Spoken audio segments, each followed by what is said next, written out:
PSeInt es principalmente un intérprete de pseudocódigo. Es una herramienta para asistir a estudiantes en sus primeros pasos en programación. Recordamos que PSeInt no es un lenguaje de programación.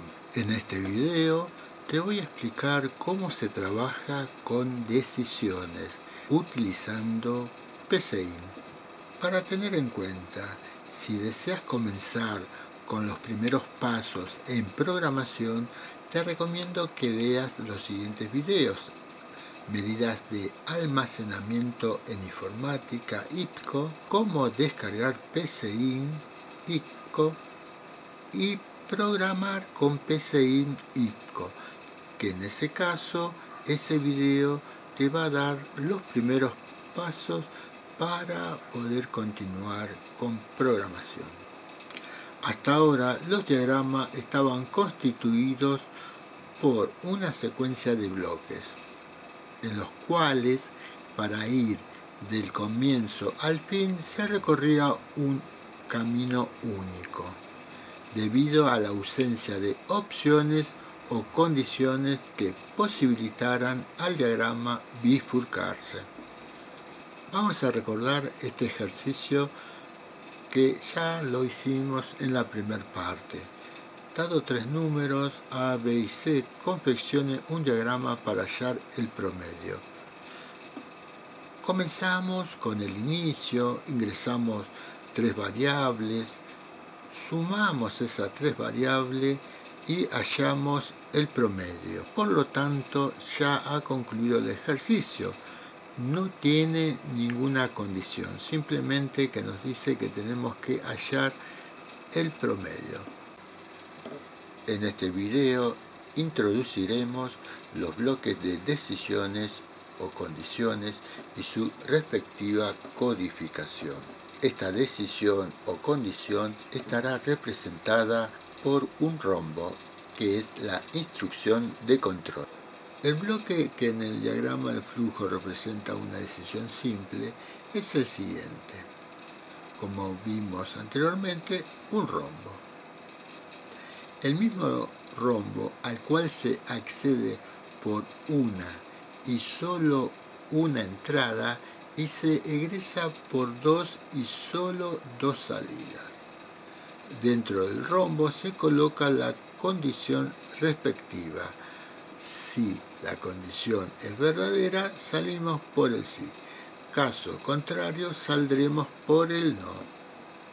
Aquí están los operadores que vamos a utilizar en PSeInt, que son lo mismo que en matemática. Mayor que, menor que, igual que, menor o igual que, mayor o igual que y distinto. Estructuras condicionales simples.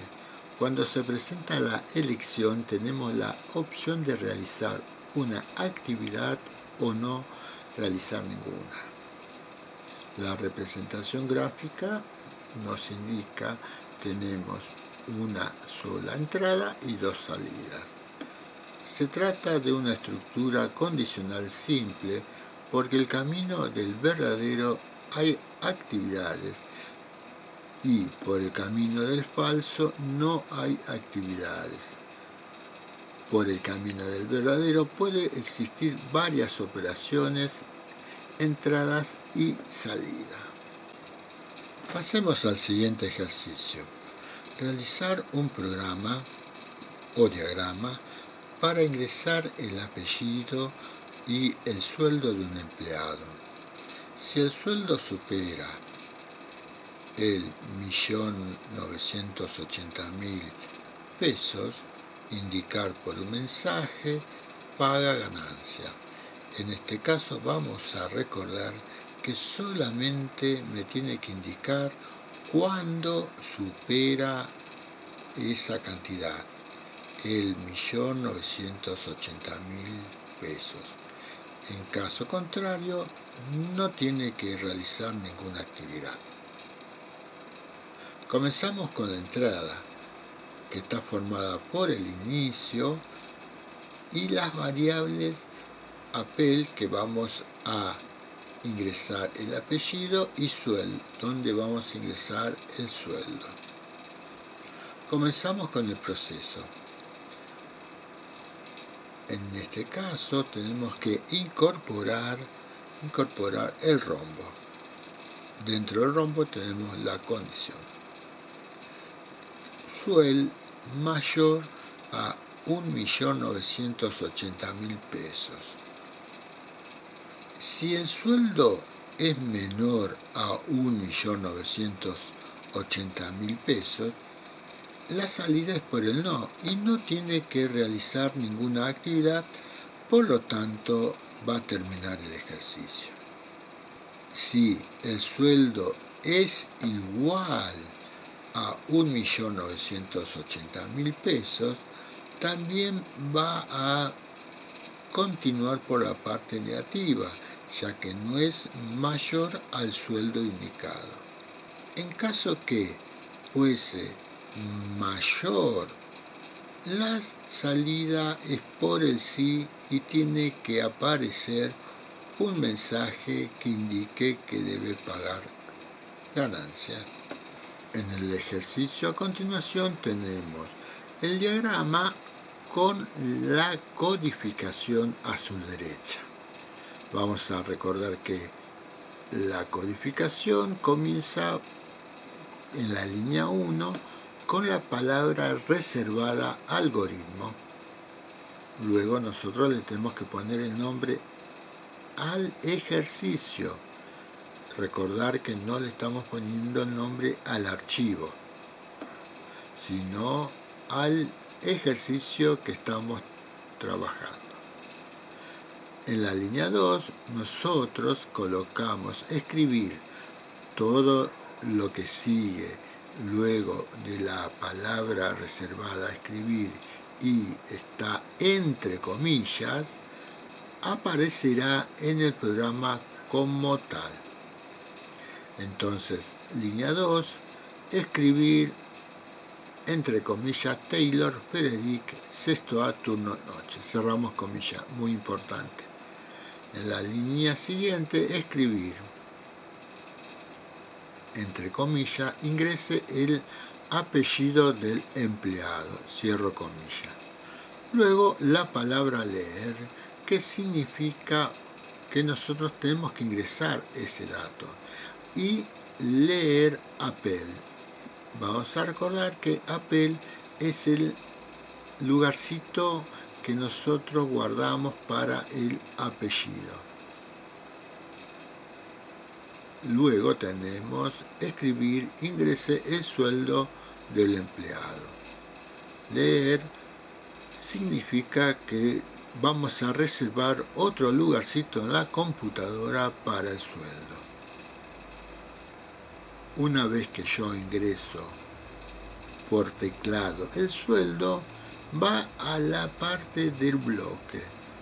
Entonces línea siguiente me indica si el sueldo es mayor a 1.980.000 pesos, entonces luego de la condición va entonces debajo, entonces va la parte positiva, en este caso paga ganancia. Una vez que coloca esta frase, va directamente a fin de archivo. En esta imagen estoy indicando en el gráfico qué línea le corresponde a cada uno.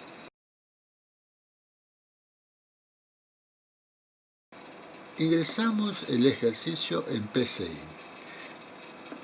Muy bien, vamos a ir al botoncito de ejecutar, hacemos clic, ¿sí? Y después vamos a ver qué diferencia hay con paso a paso. Muy bien, una vez que yo hago clic en ejecutar, me aparece esta ventana en donde directamente ya me indica quién hizo este ejercicio y también el mensaje ingrese el apellido del empleado. Vamos a colocar Sócrates, presiono Enter, ingreso el sueldo del empleado, vamos a colocar 500.000. Presiono Enter y termina el programa, ya que no es mayor a 1.980.000 pesos, por lo tanto no emite ningún mensaje. Ahora hacemos clic en ejecutar paso a paso y ustedes van a ir observando de qué forma se va moviendo el cursor. Una vez que coloqué Sócrates, presiono Enter, va a ir a ingrese el sueldo y voy a colocar 1.980.000 pesos. Presiono Enter, ¿sí? Sigue leyendo y salta al fin, sí, porque no es mayor. En este caso sería igual. Hago clic en ejecutar paso a paso y ustedes van a observar cómo va pasando de línea en línea pidiéndome que yo vaya colocando los datos, y en este caso voy a colocar 1.980.000, un peso. Entonces en este caso es mayor, por lo tanto debe pagar ganancia.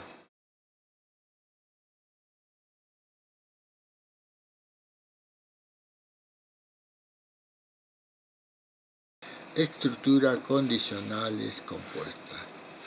Cuando se presenta la elección tenemos la opción de realizar una actividad u otra. Es decir, tenemos actividades por el verdadero y por el falso de la condición. Lo más importante que hay que tener en cuenta es que se realizan las actividades de la rama verdadera o la del falso. Nunca se realizan las actividades de las dos ramas. Acá tenemos el rombo con la condición o decisión de la parte derecha, siempre de la derecha el verdadero, por la parte izquierda el falso. En una estructura compuesta tenemos entradas, salidas, operaciones tanto por la rama del verdadero como por la falsa. Ejercicio número 4. Realizar un diagrama para averiguar el sueldo de un empleado con los siguientes datos: apellido, nombre, horas trabajadas, valor por hora. Si el empleado trabajó más de 60 horas, tiene un adicional del 20%. Caso contrario, un 5% del sueldo a cobrar. Tenemos el inicio, luego las variables que vamos a utilizar: apellido, nombre, horas trabajadas y valor hora.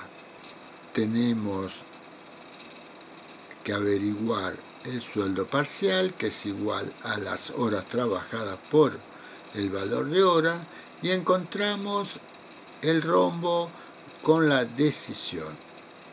Si horas trabajadas es mayor a 60, entonces por debajo del entonces va todas las operaciones del sí. Adicional es igual a sueldo parcial por 20 dividido 100. El sueldo final es el adicional más el sueldo parcial. Encontramos ahora un comando que se llama limpiar pantalla. Este comando va a borrar todo lo que tenemos por encima de él para que aparezca un poquito mejor la visión del ejercicio. Vamos a ejecutar el programa, en donde ustedes van a observar que va paso a paso. Ingresamos Sócrates, el nombre vamos a colocarle Pablo, presiono Enter. Las horas que trabajó vamos a colocar menos de 60, 59 y observen cómo se ejecuta el programa. Tenemos 500 pesos las horas y ahora ilumina la parte del rombo y va directamente por el sí no. ¿Qué significa? Que no supera los 60, entonces tiene un 5% de adicional.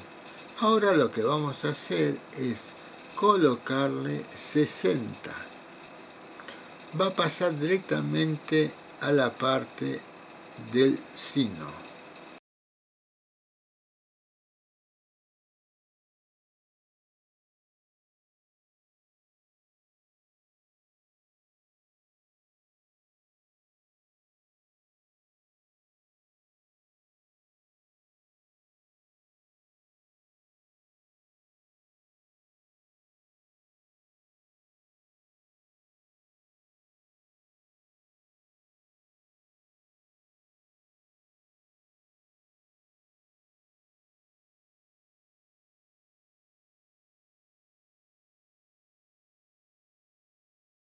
Por último le vamos a colocar un valor mayor de 60 para que ustedes observen que no va a pasar a la parte sino, va a continuar luego del entonces.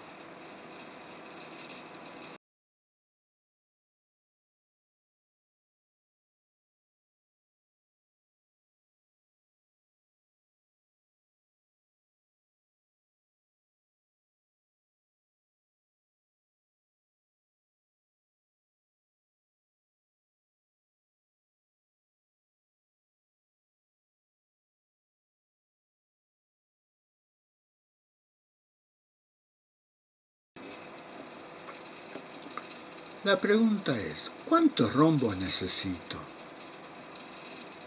Vamos a tener un ejemplo aquí. Realizar un programa para ingresar un número e indicar si es positivo o negativo. ¿Cuántas opciones tenemos? Tenemos dos opciones, positivo o negativo. Entonces necesitamos un solo rombo. Tenemos que tener en cuenta la cantidad de opciones y restarle 1. Vamos al siguiente ejercicio. Dice, realizar un programa para ingresar un número e indicar si es positivo, negativo o 0. Tenemos 3 opciones, positivo, negativo o 0. Necesitamos solamente 2 rombos. Y acá nos muestra, si el número es mayor a 0, es positivo. Si el número es igual a 0, es un 0 que ingresé. Si no es positivo, no es 0, entonces es negativo. Espero que te haya servido este pequeño video. Desde ya, muchas gracias y hasta la próxima.